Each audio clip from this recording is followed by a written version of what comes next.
que eu tentei mostrar foi que o Brasil tem avançado no processo de inclusão, né?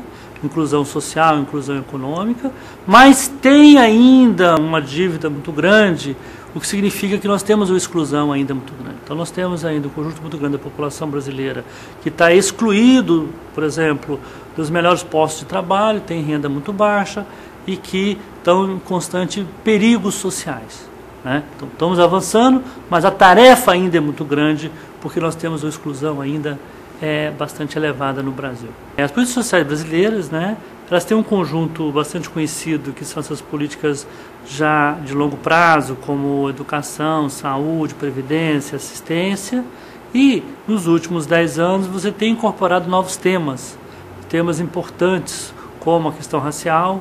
Então você cria um ministério que está tratando disso, você cria um outro, que é a Secretaria de Política para as Mulheres, e você tem trazido agora problemas como a questão da juventude. Então todos esses são temas de políticas que a gente chama de transversais, porque elas vão, até certo ponto, interagir com as políticas já mais tradicionais, né? Por exemplo, a questão racial, ela vai ter que discutir como é que está a questão racial na educação, como é que está o acesso dos negros a, por exemplo, acesso à saúde, a questão das mulheres, como é que a questão das mulheres está sendo tratada dentro das políticas do trabalho, entendeu?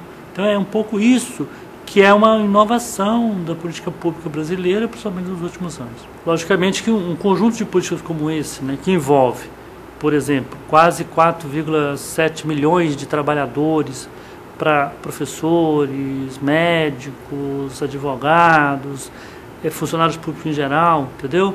Envolve recursos não triviais. Isso são recursos vindo da arrecadação tributária, né?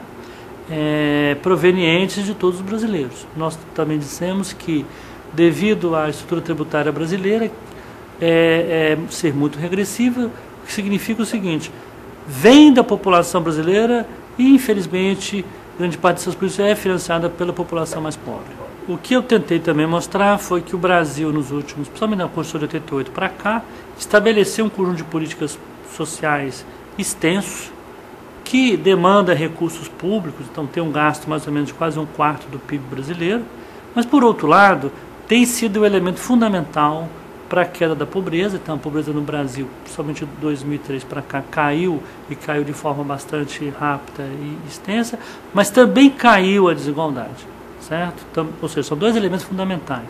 Ou seja, o que nós estamos percebendo é uma ampliação da justiça social, aonde essas políticas têm sido elementos fundamentais.